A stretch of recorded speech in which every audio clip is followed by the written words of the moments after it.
Сәлеметсіздер ме? Бүгін біз бокс спортынан болып жатырған әлемдік деңгейдегі жарысқа келіп қалдық. Бүгін біз сіздермен қазақ спортындағы мәселелер және де спорт журналистикасы мен спорт саласына қызықтар туралы әңгімелесетін боламыз. Бүгін бізде спорт журналистері және де сарапшылар қонақта. Ендеше біз бастаймыз. Бұл біздің алғашқы қонағымыз. Сәлеметсіз бе? Өзіңіз таныстырып кетсеңіз. Сәлеметсіз. Мен Беккалиев Бегар, спорт комментаторым. Енді сізге сұрағымды қоя кетсем, жалпы сіз спорт журналистика саласына барсаңыз, қандай жұмыс атқарар едіңіз? Мен алдымен қазақ спорт журналистикасының сапасын арттыруға көңіл бөлер едім. Және жеке спортсмендердің тарихын, қызықты мәліметтерін айтар едім.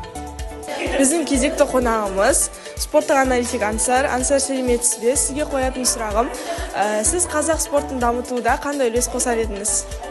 Сәлеметсіз бе? Мен қазақ спортын дамытуда қазақ елінің көптеген спортшыларына арнап деректі фильмдер түсірер едім. Біздің елімізде көптеген шет елдің спортшыларының контенті көп, ал бірақ өзіміздің батырларымыздың контенті аз. Сондықтан мысалы Жақсылық Шкемперов, Илья Ильин, Геннадий Головкин сияқты көптеген мықты спортшыларымыздың арнап деректер түсіріп, оларға мотивация берер едім. Ол спорт журналисті Нұржігіт. Сізге қоятын сұрағым, осы спорт контентін дамытуда қандай мәселелерді қолға алған дұрыс? Негізі қазіргі кезде әлеуметтік желілерде танымал TikTok, Instagram, YouTube арналары. Ал қазіргі жастар қысқа видеоларды, қысқа метраждық видеоларды жақсы ұнатады. Біз спорт адамдары осыған орай жұмыс жасауымыз керек. Қысқа видеолар салып, спортқа тартатындай балаларды спортқа итермелеуіміз қажет. Ансар, сіздің ойыңызша қазақ спортында қандай мәселелер шешілмей жатыр?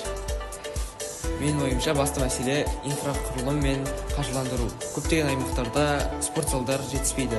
Сондықтан талантты балалардың жолы ашылмай жатыр. Бегар, сіздің ойыңызша қандай спорт түрінің насихаты кемшін және оны қалай дамытуға болады?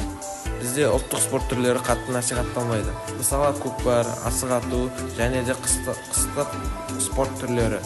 Мен өз үлесімді қосар едім. Құрметті көрермен, біз өте керемет ойлардың куәсі болдық.